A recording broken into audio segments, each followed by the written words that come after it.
The morning the Honorable Cassandra Vane spat upon a kneeling girl in the gravel of the carriage yard, she did not trouble to look behind her, and so she did not see the man standing at the stable arch with the reins of a grey hunter loose in his gloved hand. The girl was Eleanor Shaw, 22 years old, a housemaid at Thornley Court these 11 months, and she had been on her knees because a parcel of ribbon had spilled from a fallen basket, and Lady Cassandra had wished it gathered before the dust could touch it. Eleanor had gathered. The ribbon was clean. It was not enough.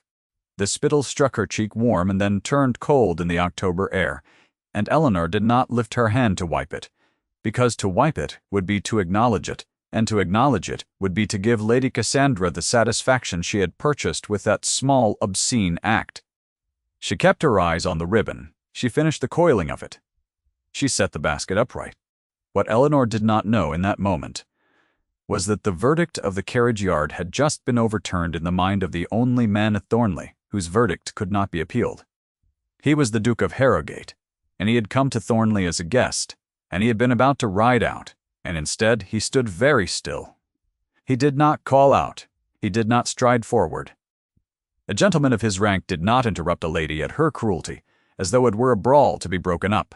That was not how the world was arranged, and he knew the arrangement better than anyone present.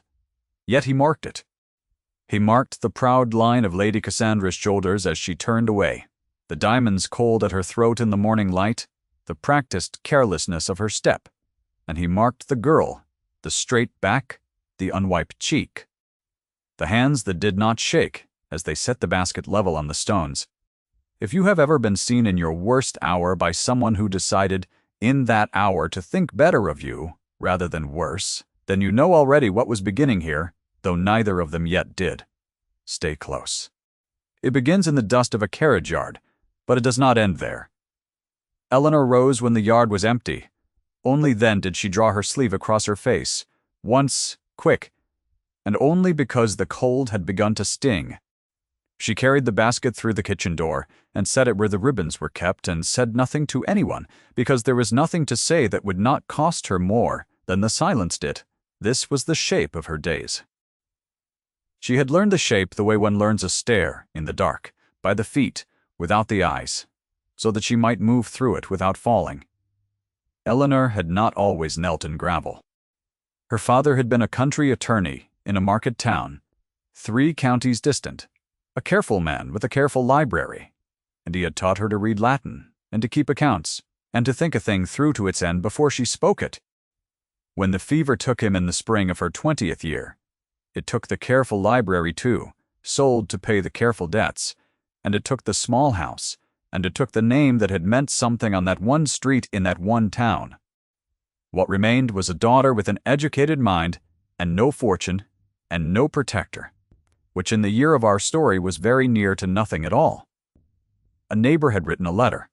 The letter had found her a place at Thornley. She had been grateful for the place, and she was grateful still. And gratitude was its own kind of cold gravel to kneel in. The household had decided what she was within a fortnight of her arrival. She spoke too well for a housemaid, and so the upper servants found her proud, and the family found her presumptuous. And the decision once made was not the kind a great house ever troubled to revisit. She rose before the light to lay the fires, her breath white in the cold passages, her knuckles split at the joints from the lye and the water that was always too cold or too hot, and never, in 11 months, once warm. She carried coal up the back stairs and ash down them. She turned the linens and beat the carpets in the kitchen court, and learned to hold her tongue when the cook's temper turned, which it did most mornings before the bread was risen. She kept a single book beneath her mattress, a small Horace that had escaped the sale of her father's library because it had been in her apron pocket the day the men came. And on the nights when sleep would not come, she read 3 lines of it by the stub of a candle, and then put it away. Because a maid found with Latin under her bed was a maid who confirmed everything the house already believed of her. Lady Cassandra, who was the niece of Thornley's mistress, and the reigning beauty of the neighborhood, found her something worse than presumptuous. She found her a reproach. There is no insult. A vain woman resents more than the quiet competence of someone she has been assured is beneath her. and Eleanor's competence was very quiet and very complete. The accounts she was occasionally asked to copy were copied without error. The French of a visiting milliner was understood without display. The little daughter of the steward, a child of 6 named Bess, had learned 3 letters of her alphabet at Eleanor's knee in the time it took the governess to despair of teaching her one. To Thornley, Eleanor was just the maid who gave herself airs. The phrase had been minted early, and it had circulated like a coin worn smooth with handling. She heard it in the passage and in the laundry, and, once from the lips of Lady Cassandra herself, delivered to a companion behind a painted fan in the long gallery in a voice pitched precisely loud enough to carry. The maid who gives herself airs. Eleanor had been carrying a tray. She had not slowed her step. She had learned that too. The Duke of Harrogate had come to Thornley for the shooting, and for a reason he had told no one, which was that his own great house, 60 miles north, had grown unbearable to him in the months since the burial, and that any roof not his own was a mercy. He was a man of 34, with a jaw like carved stone and eyes the color of smoke, and the neighborhood had spent a great deal of breath deciding whether his coldness was grief or pride or simple ill humor. They had not decided. He gave them nothing to decide with. He rode out early and returned late, and at dinner he spoke when spoken to, and watched the table over the rim of a glass he rarely emptied, and the mothers of the county arranged their daughters in his eye-line with the patience of gardeners training roses to a wall. Lady Cassandra was the rose they trained hardest. She was beautiful in the way that admits no argument, dark-haired and white-shouldered and certain, and she had been told since the schoolroom that she was the correct choice for any man fortunate enough to be offered her, and she had never once been given cause to doubt it. She watched the Duke as a falconer watches the sky. She did not yet know that he had seen her in the carriage yard. She would have been astonished to learn that it signified. It was Bess who first drew the two of them into the same small orbit as children draw adults into orbits, without intending anything by it. The steward's daughter had a habit of escaping the nursery and turning up wherever she was least expected, and on a gray afternoon in the 3rd week of the Duke's visit, she turned up in the library, where she was not permitted, with a picture book she could not read, looking for the maid who had promised to help her with her letters. She found instead a tall, silent man in a dark coat standing at the window with a book unopened in his hand, and she stopped, and she did not run, because Bess, at 6, had not yet been taught to be afraid of dukes. Eleanor found them so, a moment later, the child and the Duke, regarding one another across the carpet with equal gravity. She had come for Bess. She stopped in the doorway with an apology already forming, the proper apology of a servant who has allowed a child to stray where she ought not. And the Duke looked up, and the apology died in her throat, because she had not been this near to him before, and she had not known his eyes were that particular smoke. He looked at her the way he had looked at her in the carriage yard, though she could not know that because she had not seen him there. He looked at her as though she were a sentence in a language he had thought he had forgotten how to read. "Come in," he said. "The word's level. The child wants her letters. I will not tell anyone you taught her here." Eleanor came in. She did not understand the permission she had been given, only that it had been given, and that refusing it would be a stranger act than accepting it. She knelt by Bess at the low table near the fire, not in the gravel now, but on the warm carpet of a Duke's borrowed library. And she opened the picture book, and she set the child's small finger under the first letter, and she said it sound. Bess repeated it. The Duke did not leave. He stood at the window with his unopened book, and he listened to a housemaid teach a steward's daughter the alphabet in a low, clear voice that did not falter, and something in the set of his shoulders eased by a degree that no one in the county had managed to produce in him in 3 weeks of trying. That was the first of it. Eleanor walked back to the kitchen passage afterward with her pulse high in her throat, for a reason she refused to name, and she named it anyway, in the dark of her narrow room that night, and then she unnamed it because a housemaid who let herself name such a thing was a housemaid preparing her own particular ruin. She had seen it happen to others. She would not be a cautionary tale told over the mending. She pressed the thought flat and put it away with the careful instinct of a woman who had already lost one whole life and did not intend to be careless with the remnant of this one. But the Duke had begun to appear. Not often. Not in any way a watching household could have named. He was in the long gallery when she crossed it with the linens. He was at the foot of the garden stair when she came down with Bess. He asked the steward in passing whether the child's reading progressed, and the steward, astonished to be addressed at all, said that it did. Remarkably, that the Shaw girl had a gift for it, and the Duke said nothing and walked on. But the steward told his wife that night that his Grace had asked after Bess.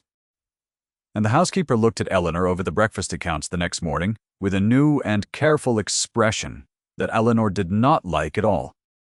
Lady Cassandra noticed before the servants did, because Lady Cassandra had been watching the Duke with the whole of her considerable attention, and she possessed the particular genius of the Vane for detecting the precise direction of a man's regard.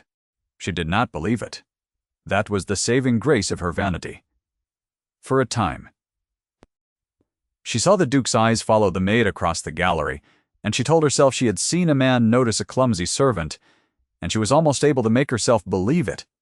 And then one evening at dinner, the Duke declined to be seated beside her and asked instead, with perfect courtesy after the welfare of the steward's small daughter, and Lady Cassandra felt the first cold finger of a doubt she had never in her life been required to entertain. She began to make inquiries. She learned the maid's name. She learned with a curl of satisfaction the maid's history, the dead attorney father, and the sold library, and the fall from a respectable enough height to make the present depth more piquant. The maid who gives herself airs explained itself.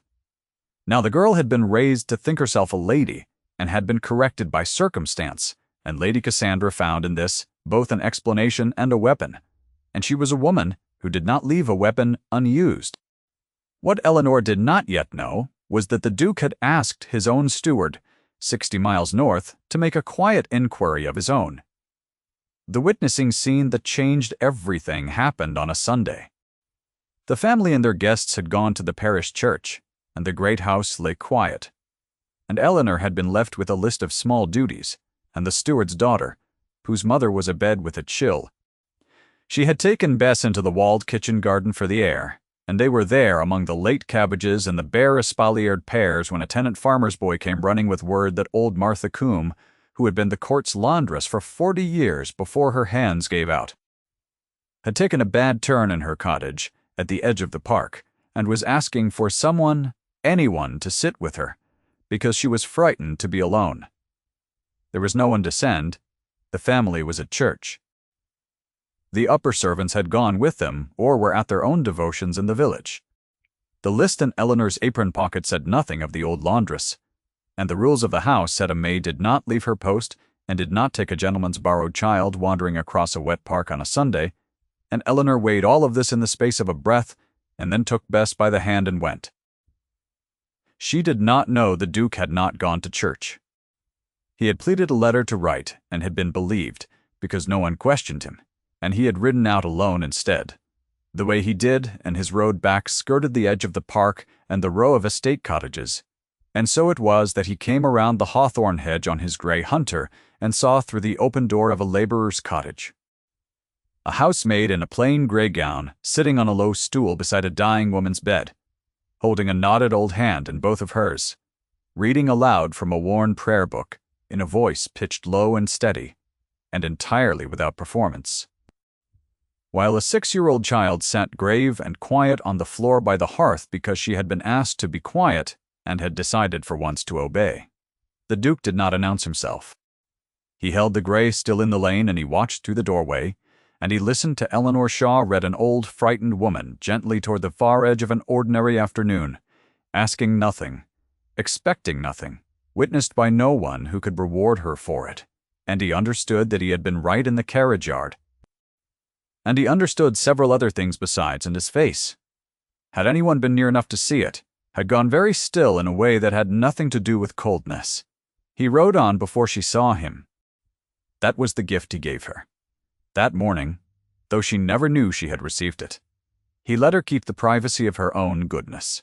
That night, though, at dinner he was changed, and the table felt it without understanding it, and Lady Cassandra felt it most of all. Here is a thing worth saying plainly. Before the cold weather of this story closes in, Eleanor was not waiting to be rescued. She had no notion she was the heroine of anything. She had set her life to the key of endurance, and she meant to live it out in that key, dutiful and unseen.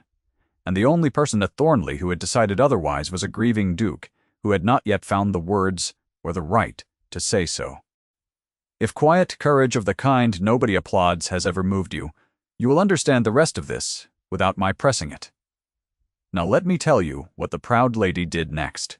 The Duke's wound had a name, and the name was Charlotte. She had been his wife. She had been dead 3 years, and the manner of her dying was the thing he carried folded against his chest the way another man might carry a watch. Charlotte had been gentle and unwell for the whole of their short marriage, and in the last winter of it, she had grown frightened of the great cold house in the north, frightened of its long galleries and its silences. And she had asked him more than once, only to sit with her, only to read to her, only to be in the room.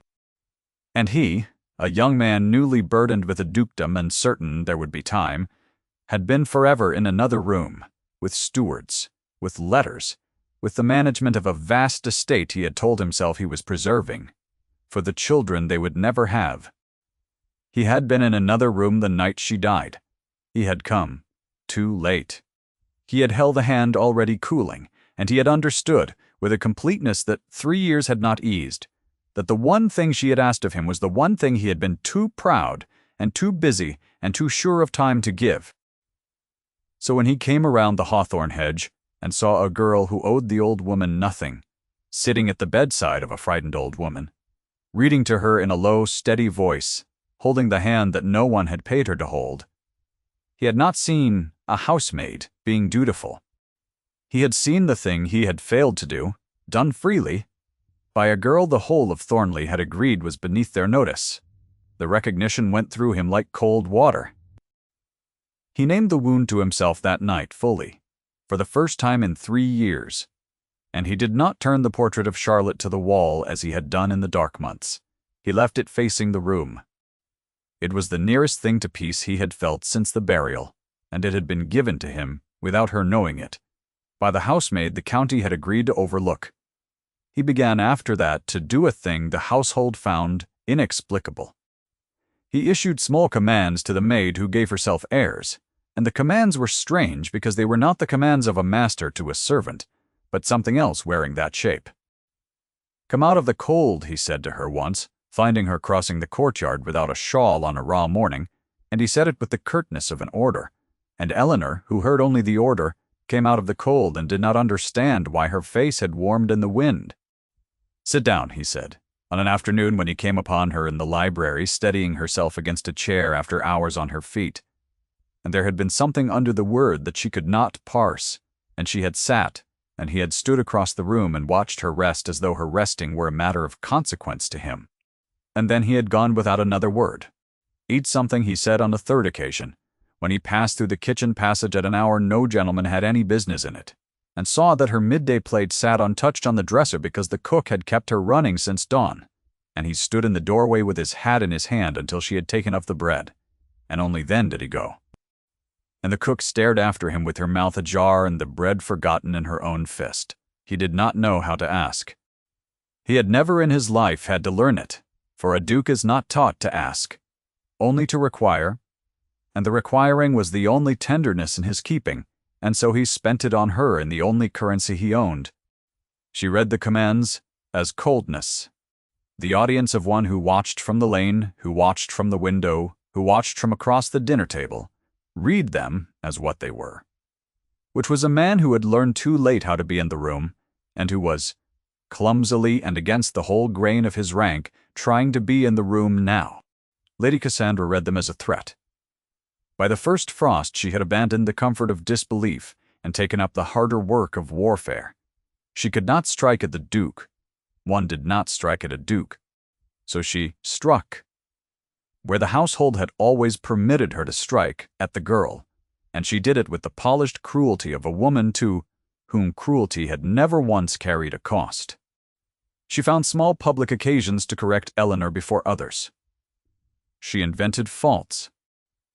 She let it be known in the drawing-room in the hearing of the Duke that the steward's child had grown coarse and forward under the influence of a servant who forgot her place, and she said, lightly fanning herself, that some people would do well to remember that an education above one's station was a misfortune and not a merit.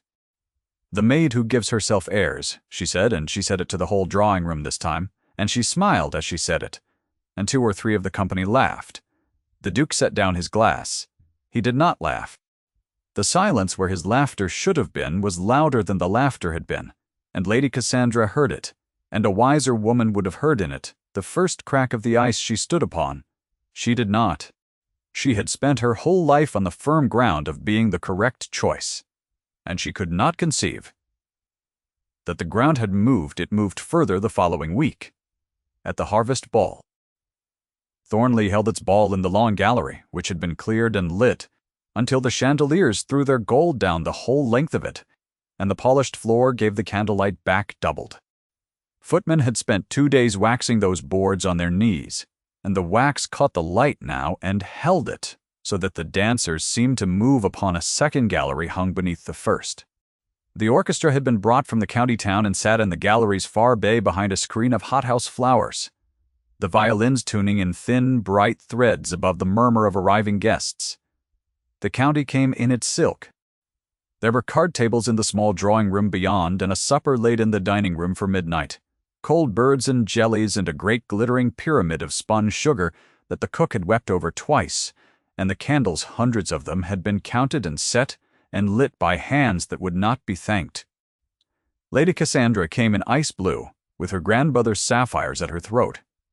Certain that this was the night the Duke would at last be brought to the point, because her aunt had hinted, and the neighborhood had assumed, and a girl who has been promised a thing since the schoolroom learns to mistake the promising for the having.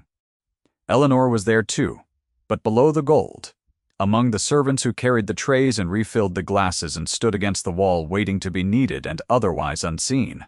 She wore her plain gray. She had been told to keep to the edges. She kept to the edges. She watched the dancing the way one watches weather through a window, with no expectation of being out in it, and if her eyes found the dark coat of one particular guest more often than the figures of the dance required, she did not let her face confess it.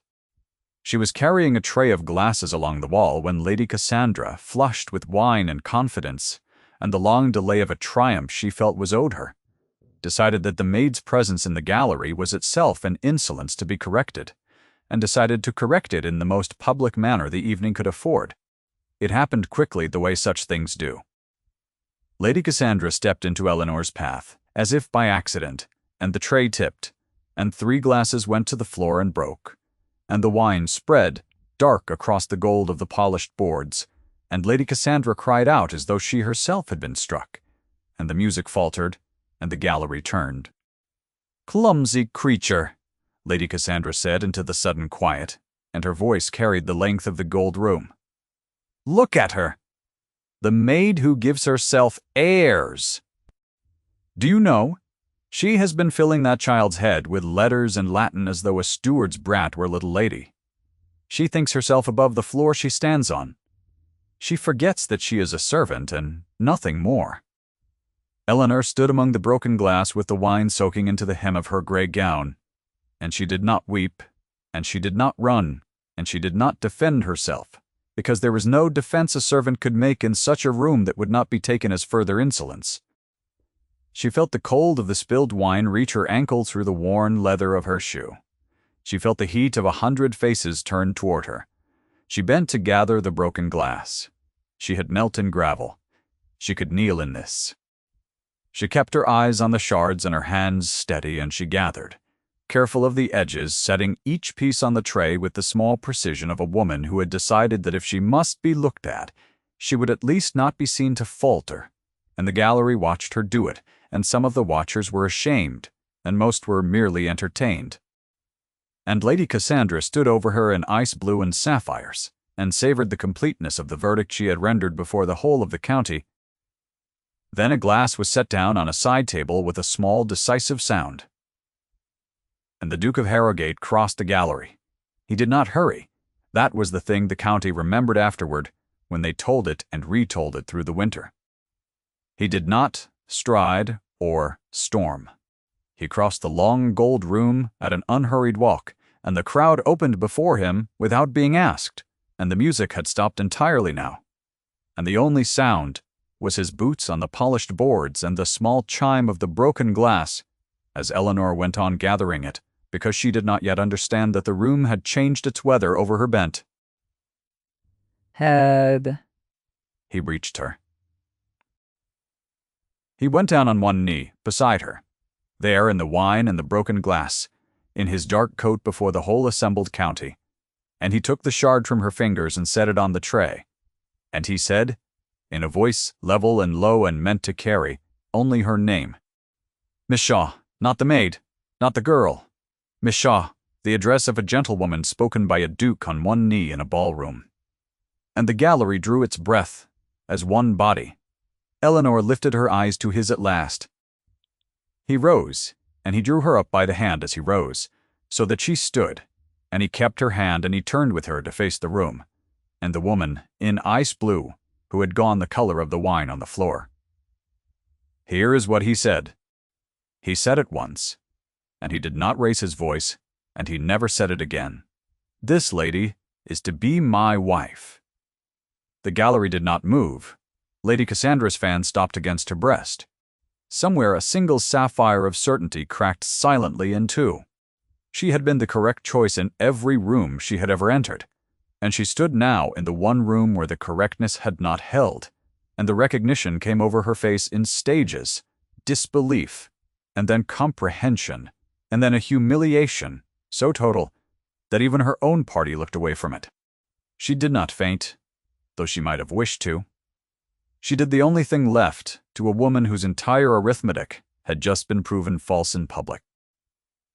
She turned and she walked the length of the gold room with her head as high as she could carry it, and the crowd opened for her too, but differently, and the doors closed behind her and she was gone from the center of the evening she had been so sure was hers.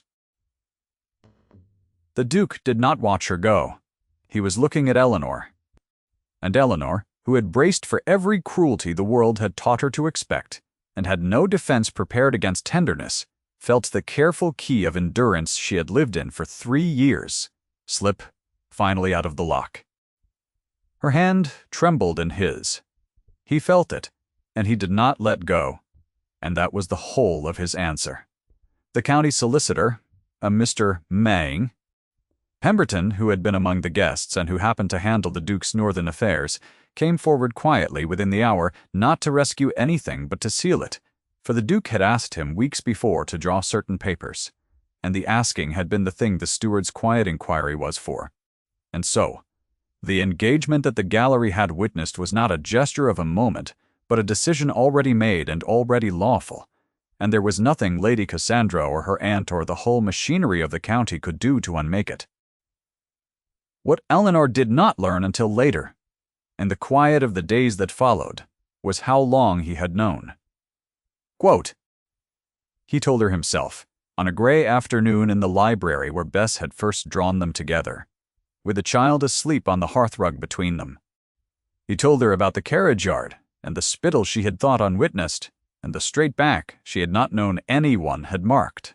He told her about the lane and the open cottage door, and Martha Coombe, who had died easy 3 days after, and who had told her grandniece that a young person had read to her so that she had not been afraid. He told her haltingly, in the plainest words he owned, about Charlotte and the room he had failed to be in, and the thing Eleanor had done freely, that he had been too proud to do when it was asked of him by the one person he had loved. He did not make it a pretty speech. He was not a man of pretty speeches. He said it the way. He said everything, level and low and true. And when he had finished, he took from his breast pocket a small worn miniature, and Eleanor saw that it was a portrait of a gentle, fair-haired woman, and she understood that he had carried it every day. Say, and that he was showing it to her now, not as a wound he was asking her to heal, but as a debt he had at last found a way to honor. She did not try to be Charlotte. She understood, with the careful intelligence her father had trained in her, that she was not being asked to. She was being asked only to let herself be seen, which was the harder thing, and the one she had spent 3 years learning not to permit. She let herself be seen. It was the bravest thing she had ever done, and there was no audience for it at all, only a quiet man and a sleeping child and the fire. They were married in the parish church at the turn of the year without the county's silk, with the steward and his wife and small Bess in a new wool dress, and the old laundress's grandniece and Mr. Bod, Pemberton, and a handful of the tenant cottagers who had heard how the new duchess had once left her post on a Sunday to sit with a frightened old woman. The housekeeper who had looked at Eleanor with a careful expression came too, and wept, and was forgiven the years of carefulness without a word needing to be said. Lady Cassandra did not come. She had gone to an aunt in Bath, the county reported, and would winter there, and the neighborhood which had laughed at Eleanor in the Gold Gallery now spoke of her with the warm revisionism of people who had always known. They were quite sure that there was something fine about the Shaw girl. The first snow came the night after the wedding.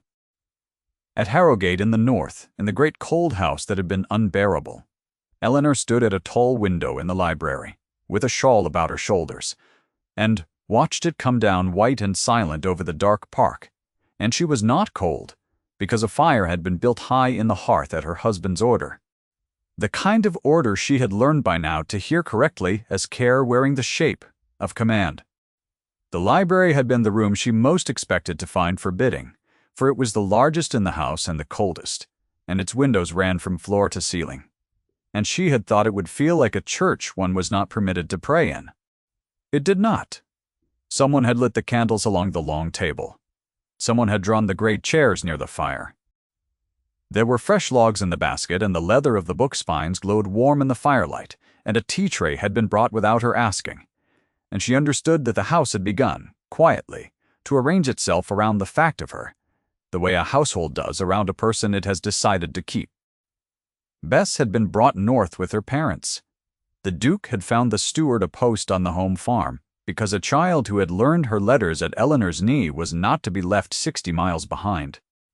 The child slept upstairs under a coverlet too fine for any steward's daughter, and had asked before she slept whether there would be lessons in the morning, and had been told that there would. The house was not silent in the old way. It had voices in it again. On the small table by the window lay the worn prayer book Eleanor had read from at the old laundress's bedside, which she had asked to keep, and which the grandniece had pressed upon her gladly. Beside it stood the miniature of Charlotte, which the Duke had set out in the library rather than hidden away, because he had said, a house should hold its dead gently and in the light, not turned to the wall. Eleanor had agreed. She had lost a whole life, too, and she knew the weight of carrying it, and she had no wish to ask him to set down a grief that had taught him, in the end, how to recognize her. He came to stand beside her at the window. He did not speak at first. They watched the snow together. The Duke, who had learned too late, and then mercifully not too late after all, and the attorney's daughter who had knelt in gravel and been seen. After a while he took her hand, the way he had taken it in the gallery, and she did not tremble now. "You are cold," he said, though she was not, and she understood that it was not a question, and not entirely in order, either, but the only way he had yet learned to say the larger thing. "I am not," she said.